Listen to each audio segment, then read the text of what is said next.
Here we go. Welcome, everyone. Thank you for joining. So what I want to share is some concerns on the traditional S&OP as as I have been implementing it for the last 15 years. Also how it has been written down in textbook, how it is being trained by institutions like APEX or IBF. I will try to share my perspective on how I believe there are a couple of design errors in the process. I will try to share some examples of how I think things can be done differently and how I believe that can lead to a different success. But before I just build on my assumptions, let me switch here. And I would also like to get your perspective and see, okay, how do you perceive the success of S&OP today, or where do you see key challenges with S&OP today? If you have been implementing S&OP or you are currently implementing S&OP, please, what do you see as key challenges with implementing S&OP? So before we try to change S&OP and come up with an S&OP 2.0, please help me with what you see as a couple of key challenges with respect to the traditional S&OP. I'll also just follow here to see that the link works. But normally if you start typing, there we are. I see the first ones coming. So end-to-end thinking. So the cross-functional aspect. Get the executive team involved. Connecting S&OP into the execution. So S&OP is a tactical process, but how do we connect that back into the operational planning? Silo thinking, sales being interested in sales, finance being interested in finance. Too much Excel, no what if. We'll come back to that. SKU level or aggregated level. In planning, the devil is always in the details, so we need the SKU level information, but we cannot probably not run scenarios on an SKU level. Meet top-down targets, so maybe that's even a pity that S&OP should be a process that helps us to navigate the business, but is that a capability we have today? Connection to FP&A, organizational capability. Not sure if that's more about, do we have the right competences, or are we organized in the good way? Participants of the process do not understand the why.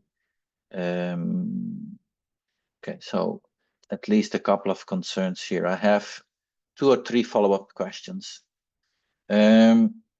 So what about the effectiveness of S&OP? How would you judge the buy-in from other functions? And I would say I deliberately provoke a little bit here, but we had a customer coming over, and the VP of sales was not really into forecasting. Sales is seeing the forecasting process as a waste of time. We are good at introducing new products, but very bad at taking old stuff out. The portfolio management is in the Oliver Wyde division on S&OP. Adoption by finance. Finance prefers to have a separate FP&A process rather than relying on the supply chain forecast. I saw a couple of concerns on executive sponsorship, like is the P&L owner driving the S&OP meeting, and is the P&L owner seeing the S&OP as an essential ingredient to steer the business, or is that P&L owner not attending the S&OP meeting? So what are your experiences here?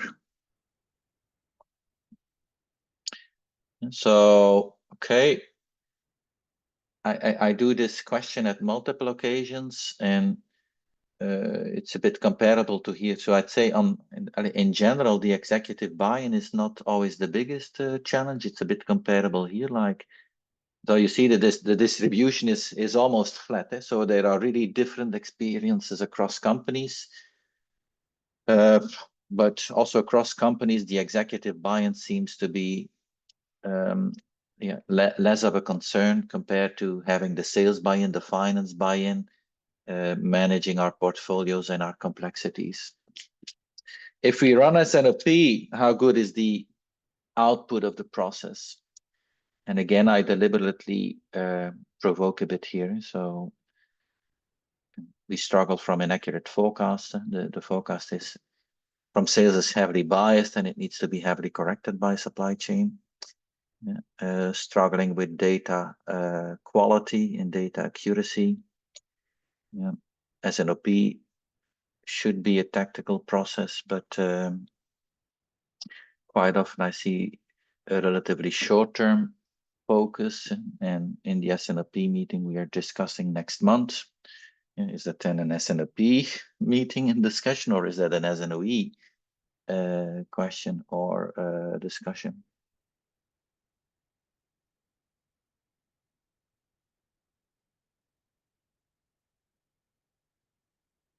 Okay, so we seem to agree that forecast bias is a challenge.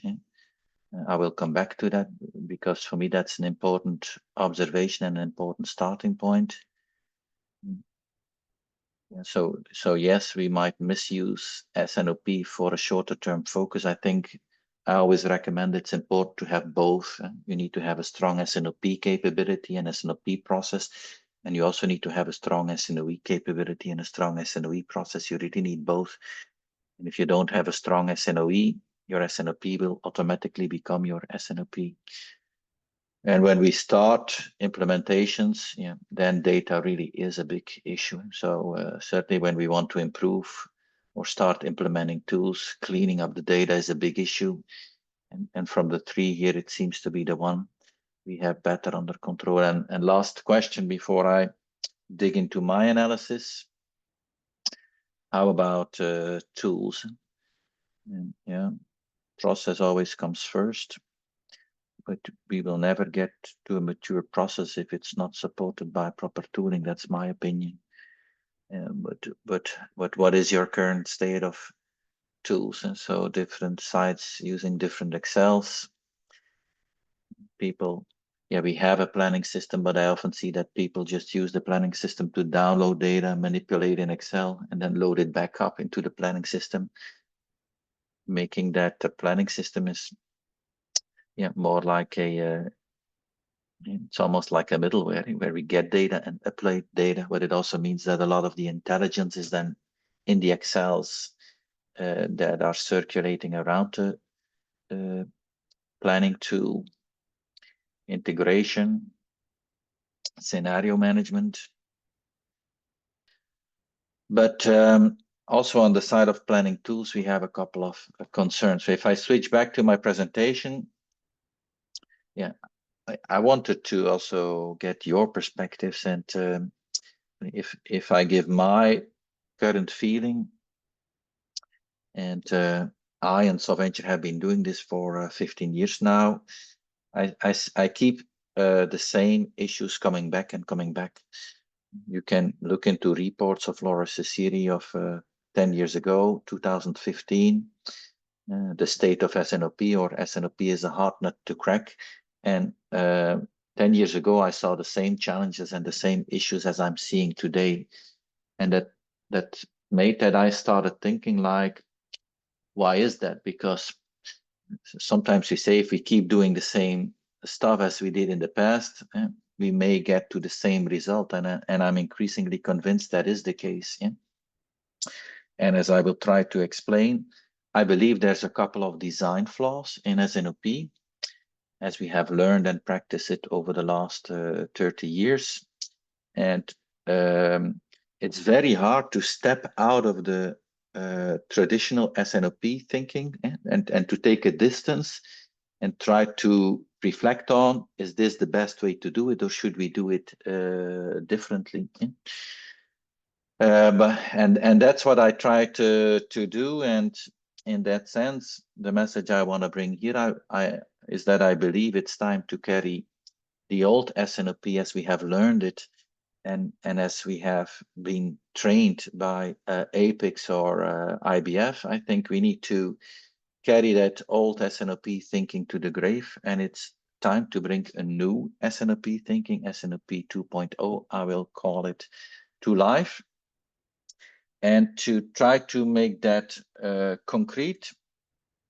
Let me start with some concrete examples. So one of the fundamentals of S&OP 1.0 is consensus demand. And what I will try to explain as an example is I believe we need to stop going for consensus demand. I think consensus demand is really an issue. And consensus demand is one of the stumbling blocks which makes that we don't get any further than the lack of adoption and the struggles we have seen in that Mentimeter. So I believe consensus demand is a flawed concept, and we need to replace it with something else. With what? I will try to explain. But before I try to explain the alternative, let me try to summarize what I see in practice and what consensus demand means. So what I see in practice is that sales says we're going to sell 150, and then supply chain says no way they're going to sell 150. Like if we look at recent history, it's going to be max 100, but the 150, that's really a scam. Yeah? And consensus demand would mean is like, okay, there is some kind of negotiation, or there is some kind of arm wrestling, and then maybe at the end we settle for a consensus demand of 120. And okay, that's textbook, that's how we have learned it, but I think this is not a proper way to do it. Yeah? And why am I saying that? Is that I start from the perspective that I say I understand sales. Yeah? Quite often the situation is the following, like if I don't put the 150 in the plan, yeah, I may never be able to realize the 150, especially if I have a longer supply chain and I need to manufacture stuff in Asia and then bring it by boat to Europe or to the US. It could be that if I don't load it into the plan in September, I will never be able to sell it in December. And I also understand supply chain, yeah, because the reason supply chain is at times furious is that supply chain says, yeah, if we put a 150 in the plan and they sell only 100, yeah, we, supply chain, will be left with 50 in excess inventory at the year end. And who has a target on inventory? That's us, supply chain. And what I then see is like this tension increases if the business is running behind budget. So if we're running behind budget, we have a relatively difficult year, and we're getting closer to the year end, and then sales has the intention to or the tendency to pump up the forecast and the volumes, and that's where supply chain will really get into the defense. And so especially in these cases, instead of trying to go for consensus, I think what we need to start realizing is that different functions have a different orientation towards risk. We need to understand that sales will always be opportunistic. And we should even realize that if sales would not be opportunistic, they are probably not good sales people, because one of the objectives of sales is to grow the business, and you can only grow the business by spotting or developing opportunities. Yeah? And typically sales is also incentivized to grow the business and bring those opportunities to the table. Supply chain has an incentive to be realistic. And why is that? If supply chain is too optimistic, they will end up with an inventory problem, and if supply chain is too pessimistic, they will end up with a service problem. Yeah? So question of Bert here. So sales opportunistic but opportunistic. So the question of Bert is opportunistic or optimistic. Yeah, but I'm taking the opportunity view. Yeah, and of course, if I see all the opportunities, that could be optimistic. But I will come back to your question. But it's a fair question.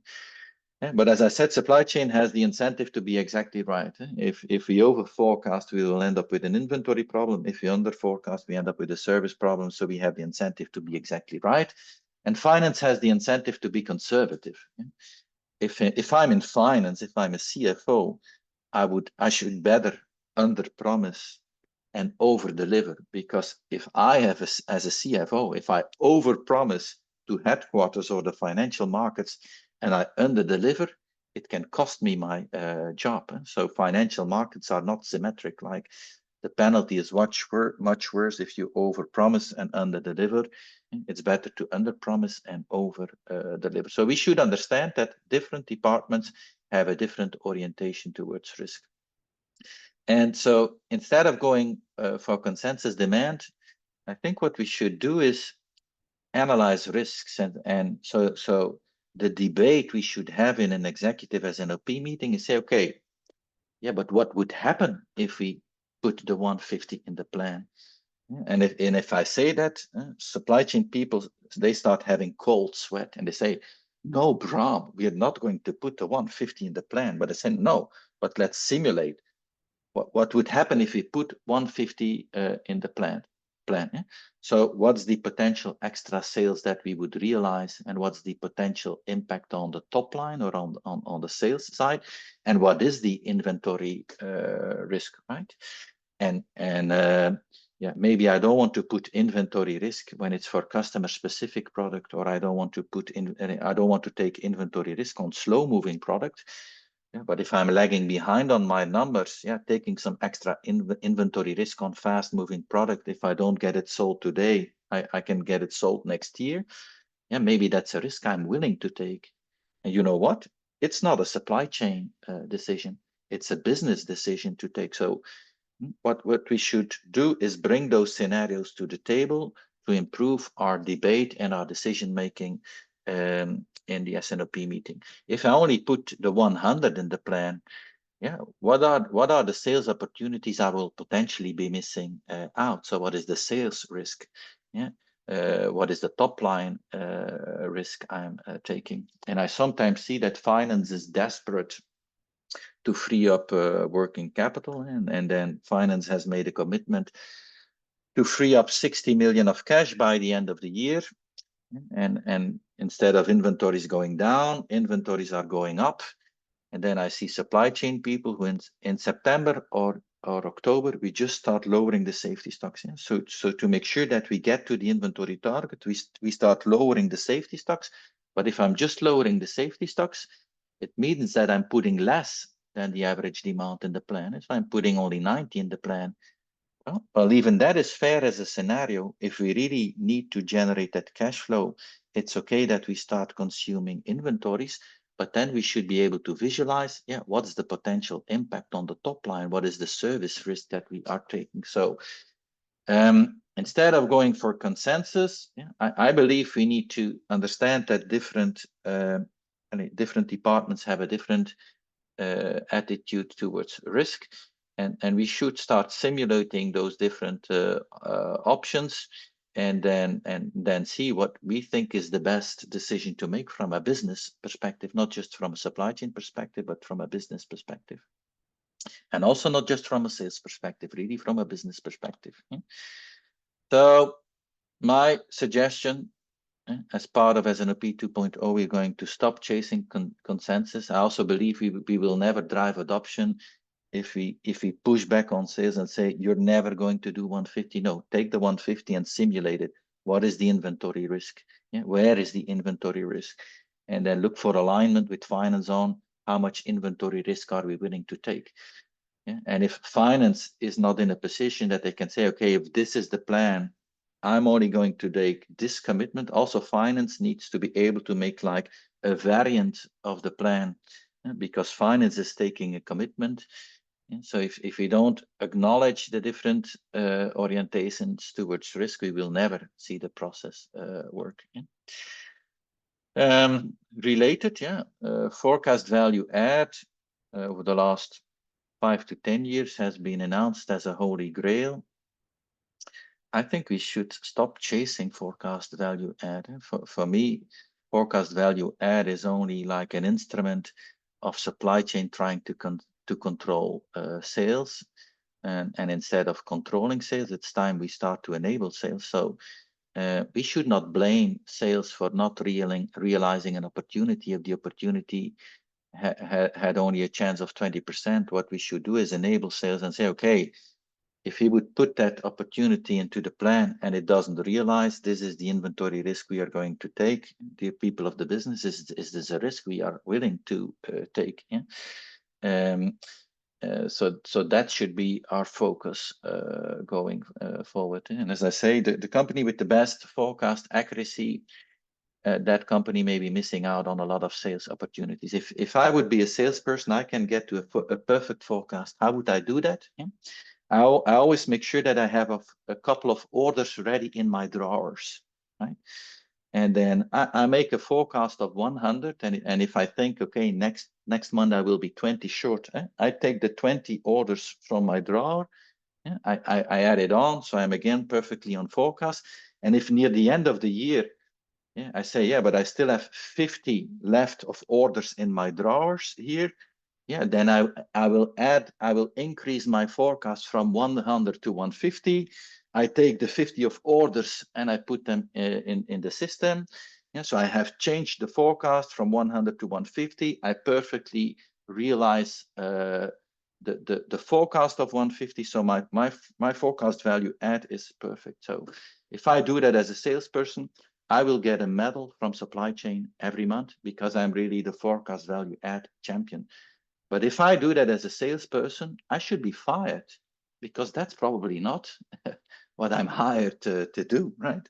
I should be spotting opportunities, and I should not be holding back on stuff. I should be putting the stuff in much earlier. So also forecast value add, I think it's a flawed concept, and it's like an attempt from supply chain to control sales. But if we try to control sales, that's not how we will get sales on board. And taking that one level further, like once we have a view on that base demand and we have a view on opportunities or an upside demand of the plus 50, what we should do in S&OP is start doing standardized scenario management. And we should say, okay, if I look at my car, I have a sport mode, I have a comfort mode, I have an economy mode, and on my mobile phone I have a super saver mode. And I think we should provide the same level of convenience for executives in the executive S&OP meeting.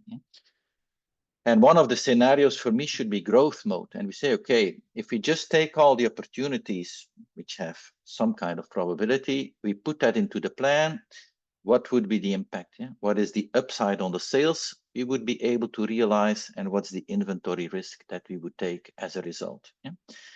That growth mode could be the basis to have a scenario which is comfort mode, which says, okay, I'm willing to take some risk. And maybe it's finance also to decide how much inventory risk we want to take, but I don't want to take it on customer specific product, or I don't want to take it unless we have a commitment from the customer. And I don't want to make it in slow moving. I don't want to take it in slow moving product because then I have a risk that I need to write it off next year. But out of that growth mode, I can maybe select opportunities and come into some kind of comfort mode. And if I'm really more focused on inventory, I could say, no, I'm in economy mode, like, so there's no growth in the market, so I will try to be a bit conservative here. And referring back to that example where finance is really hung up on working capital as a first priority, and we need to free up 60 million of cash, whatever it takes. That's that super saver mode. But also this is something that we should support as a scenario and say, okay, if I put only 90 in the plan, what is the revenue that will be at risk here? So that's the type of discussion we would need to have.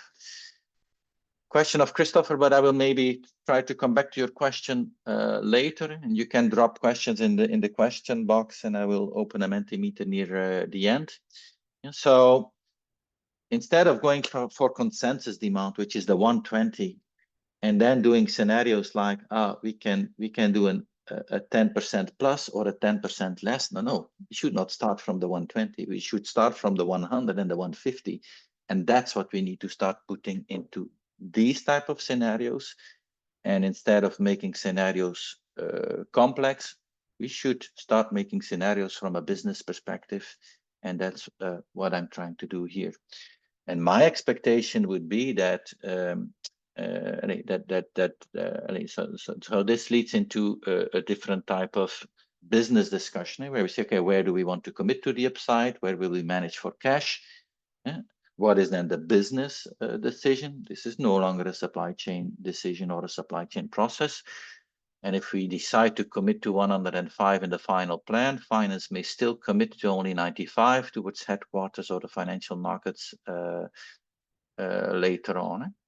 So if we want S&OP to work, I think we will need to embrace the perspective of all stakeholders. And that's not necessarily something that we have done in the S&OP 1.0. And so taking a stab on that consensus demand and taking a stab on that forecast value add, I think that's a more recent, how do you say, realization and concern from my perspective.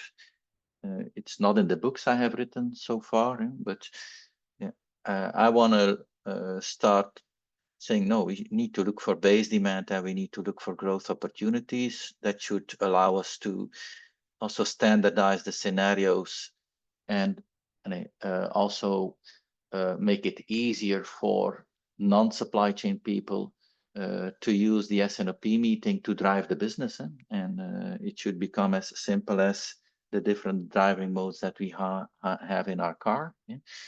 And if we can do that, it automatically turns into a business discussion rather than into a supply chain discussion.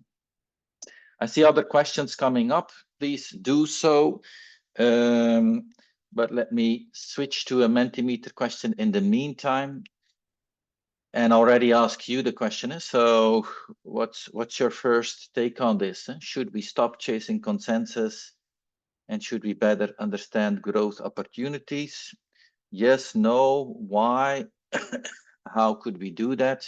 In the meantime, I will read some of your questions, but I might come back to your questions in 5 or 10 minutes. But before I show one extra slide, which will be brief, but more information is available in my books, and I'm also most happy to follow up with you in a follow-up call.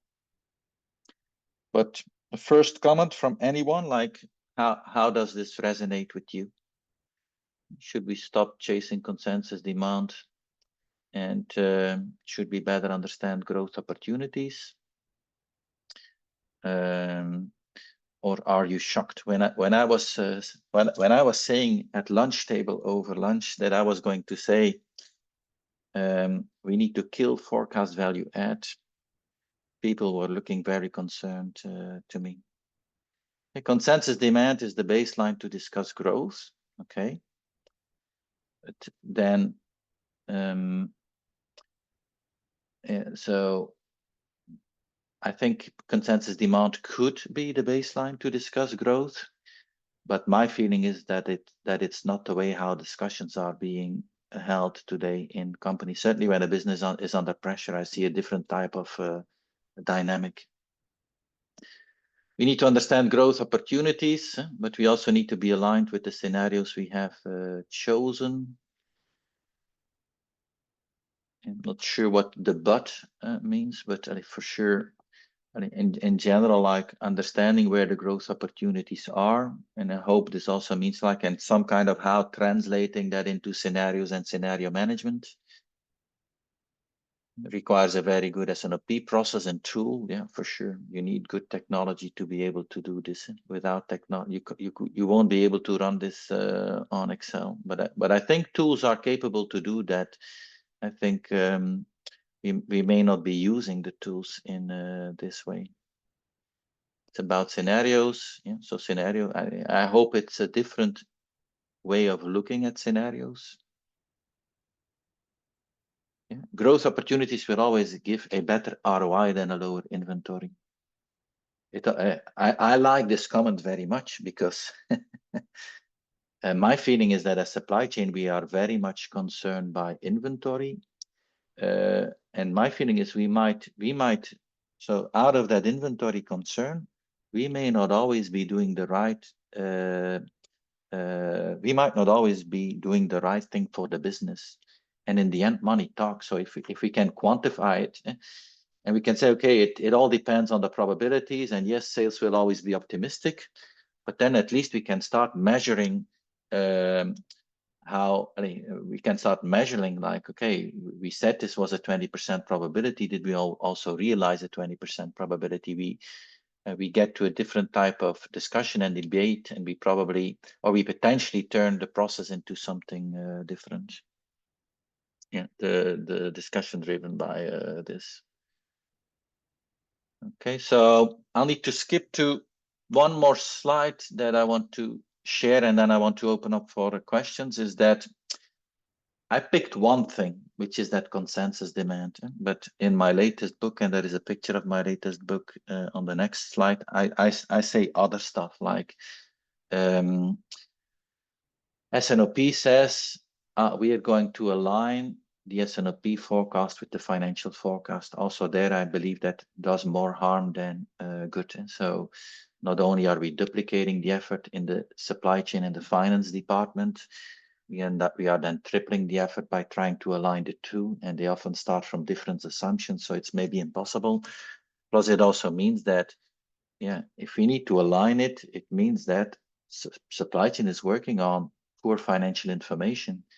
And for me, that's irresponsible behavior. So not having proper financial information in the supply chain plan was maybe good enough 30 years ago, but it's no longer good enough today. So a different approach to consensus demand and scenario management, that's almost in the APS box. Then aligning financial and supply chain planning, that's the next step. Yeah. Another step I want to take is the traditional forecasting process of so when we get requests or RFPs, requests for tools, it often says, can your tool generate a statistical forecast, and can salespeople validate that? And increasingly, I would need to say, yeah, the tool can do that, but it will only produce rubbish. Why? Because what is the reason sales needs to validate the forecast? Sales needs to validate the forecast so that supply chain could do a proper capacity planning and materials planning. So sales really has to do it for supply chain. And if I would be in sales, it would also for me be a frustrating experience, because even if I put in the correct forecast, I may still not get the material because there is a hiccup somewhere in the supply chain. So it doesn't drive adoption from sales. We could also do it the other way around and say, okay, sales also has to commit to certain plans and certain targets. So we could also say, okay, we could do sales enablement and help sales to do a better sales job. How could we do that? By saying, okay, sales, these are some targets to which you have committed. This is where you are running ahead of schedule. This is where you are running behind of schedule. This is what is already contracted or not contracted. This is where are the gaps. And we should even help sales to give suggestions on how to close the gap. Maybe we could say, these are items which are not very price sensitive. So if you increase the price, most probably we are going to keep the same volume, and we will see a net effect on the top line. or these are customers or assortments which we know are very sensitive to promo. So by doing extra promo activity over there, we might at least temporarily be able to increase volumes and drive extra sales. So if we would help sales to do a better sales job, and on the back of that process, we make sure that we have the necessary information to do the proper materials planning and capacity planning, that's a potential game changer. Yeah. But that's not what we have learned again in the S&OP 1.0, in the APOX, or in the IBF. So if we want to come to a different result, I truly believe it's time we start doing different things. Yeah? And so in my latest book, I describe that vision on what I call integrated value planning. So I also talk about connecting to key customers and to key suppliers and how to better integrate non-financial or sustainability metrics. Yeah? And this is the book about rethinking supply chain. That's the book where that vision on integrated value planning is elaborated in a lot more detail. And let me, on the one hand, switch to Mentimeter. So I'm happy to capture some of your questions, or you can also leave a comment and you say, okay, I get it, but I don't think this is realistic because of. So any question or any comment, feel free to add them here in the Mentimeter, but opportunistic or optimistic. I think the opportunism will lead to optimism, and instead of ignoring the optimism, or maybe by ignoring the optimism, we are also ignoring the growth opportunities, and I think that's not fair. So I think that's what I'm trying to suggest here, that we should try to take a different perspective on that. How do you handle a declining industry where the commercial goal is to take market share and maintain? Question from Christopher, like, if it's all about trying to grab market share, I can imagine that if it's about grabbing volume, that you will be relatively sales driven. So you would be happy to take some inventory risk, but it's probably about, okay, taking risk in the smartest possible way. So I would expect that the process I suggested really at the start of the presentation would enable that, and it's a good example for me in the sense that depending on the market situation you are in, you will be switching to a different driving mode. And I could even imagine in companies that different regions or different product groups have a different market situation, and that we would, let us say, we would make the different driving options more explicit and more available to non-supply chain people and to the executive management, or that's maybe my idle hope. Super saver mode would also add the inventory risk. Question from Rudy. So if I really produce less than the demand, I see a service risk rather than an inventory risk.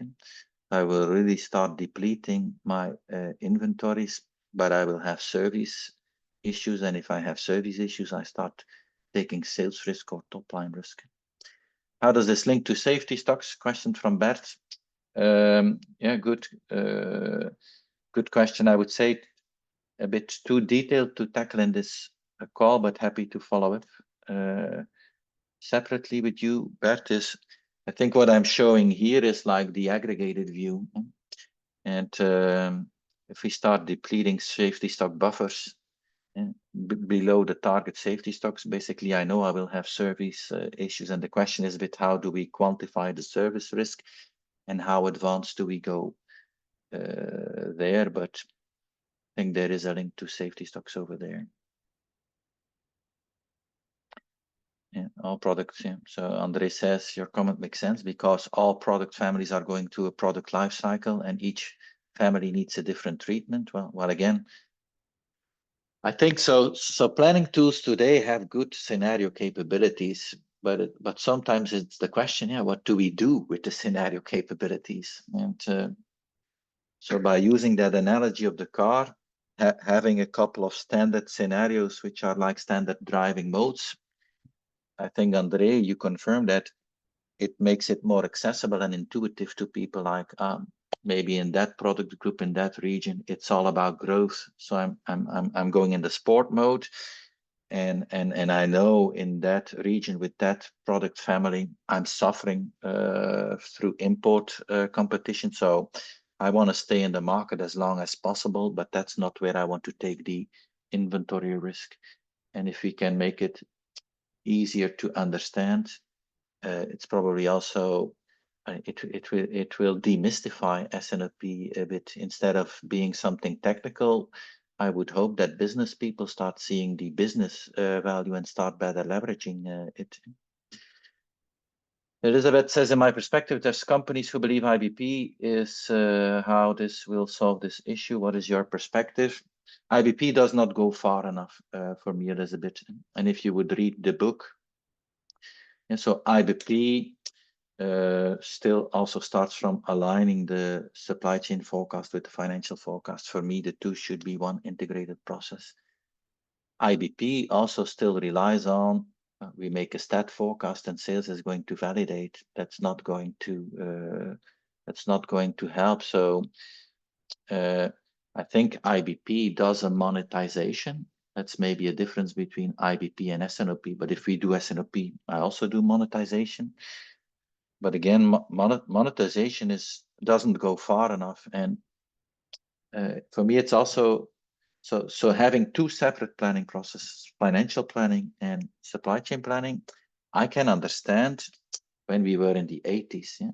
When we were in the 80s, we still had to invent a personal computer, right? So computing power was less easily accessible. So I can show an Excel file. I won't do it here, but I'm happy to show it one-on-one, where I say, well, if I make a supply chain plan, it's not that difficult to start adding sales prices and any price reductions I have given to get to net sales. And it's not that difficult to start adding variable costs and visualize margins over variable costs, and then start allocating fixed costs and show a gross margin. And as an extra illustration, what I see is that if you look in financial planning and analysis, all FP&A tools claim that they can do supply chain planning. But there seems to be no supply chain planning tool who claim they can do financial planning. And to me today, it really feels like, yeah, we are stuck. We are stuck in thinking. Also, the IBP thinking from Oliver White is 30 years old. And it has brought us to a certain level, but we really need to be willing to rethink some of the boundaries. And if we let go of some of the boundaries and we rethink the process, I think it can be enabled by tools. It's more in our mindset and in the functional silos that it's really in a tooling perspective. Also, IBP doesn't come up with a different approach to scenario management. It still sticks to consensus demand.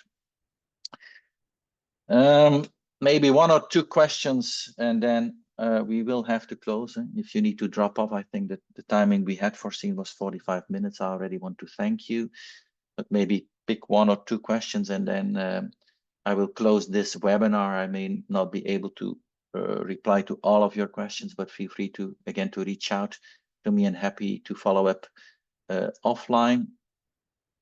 But yeah, take one here. The forecast value add could add value comparing naive versus statistical machine learning manual forecast. And I agree with you if you push for high. Yeah.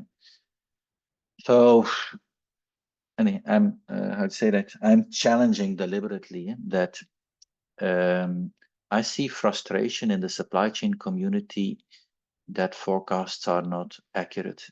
And what I primarily see is that we try to control the sales community, and then we say, but we need to have forecast accuracy in the bonus of sales, and that will be the way to get sales to deliver more realistic forecasts. And I think that's fundamentally wrong. I think that's the primary point I'm trying to make. So instead of I think what we should hold sales accountable for is to separate opportunities from the most probable demand or the most likely demand. So helping us to better understand what is the probability of certain opportunities, so that we can do richer scenario management. That, I think, that's probably where we should hold sales accountable. And one last one.